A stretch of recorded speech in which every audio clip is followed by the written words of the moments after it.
voudrais savoir quelles sont les matières grasses contenues dans les petits pots, en quelle quantité. Est-ce que l'huile de palme est mauvaise pour la santé? Est-ce qu'on doit s'en préoccuper? Je me posais la question également entre le fait maison et les petits pots donc du commerce. Nous, on rajoute en général quasiment rien, éventuellement quand ils grandissent, du beurre, de la crème fraîche, quand on peut. Mais est-ce que dans les petits pots, y a-t-il pas un apport nutritionnel plus important que ce que nous, on met dans notre fait maison?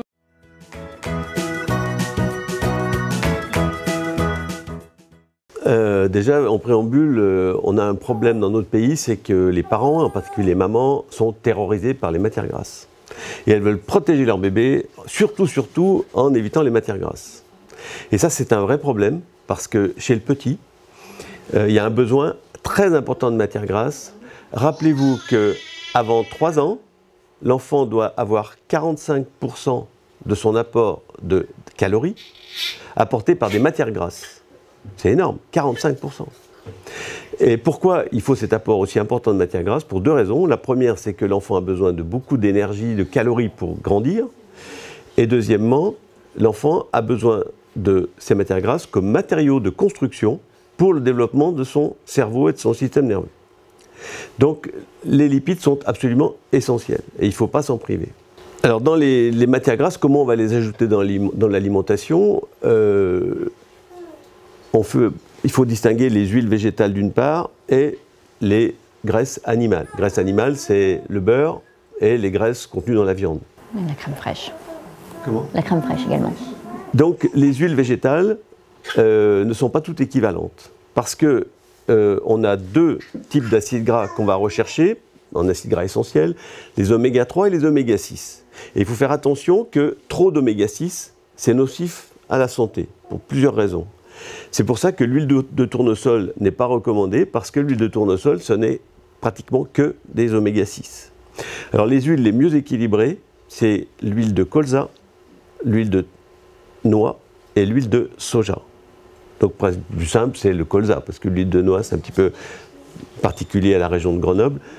L'huile de colza est une huile qui n'est pas très coûteuse, qui a un goût neutre, ce qui permet de ne pas polluer le goût de ce que vous allez mettre dans votre alimentation, et qui permet d'apporter suffisamment d'acides gras essentiels et dans la bonne proportion.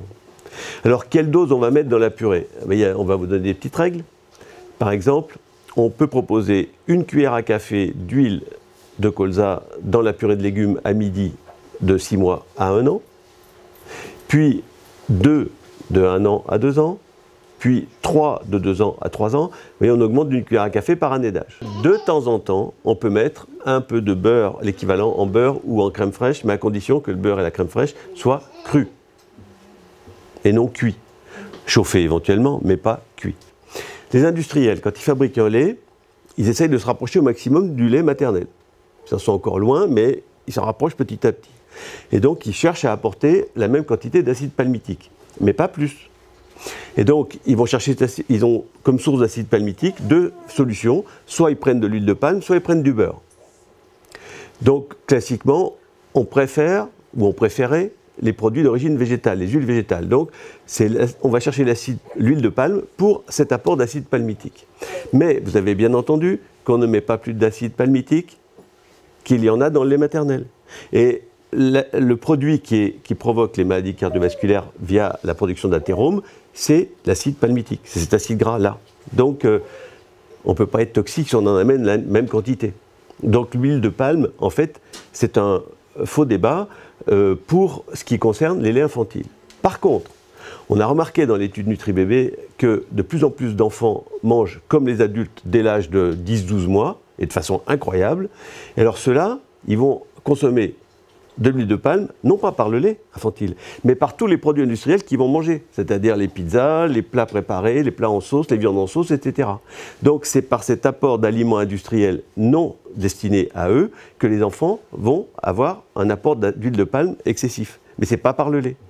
Sachant que pour l'ensemble des produits d'alimentation infantile, il y a une réglementation qui nous impose des seuils en matières grasses. Et bien entendu, les fabricants choisissent des matières grasses qui sont équilibrées en oméga 3, oméga 6. Donc il y avait aussi la question de savoir quelle quantité de matière grasse j'ai dans mon alimentation infantile. Bon, n'hésitez pas, si vous avez vraiment besoin de savoir quel est le taux de matière grasse, enfin le taux d'huile qui a été mis d'appeler les services consommateurs des fabricants concernés. Mais en tout cas, sachez que de toute manière, il y a un seuil réglementaire et que les produits qui sont mis sur le marché respectent ce seuil-là.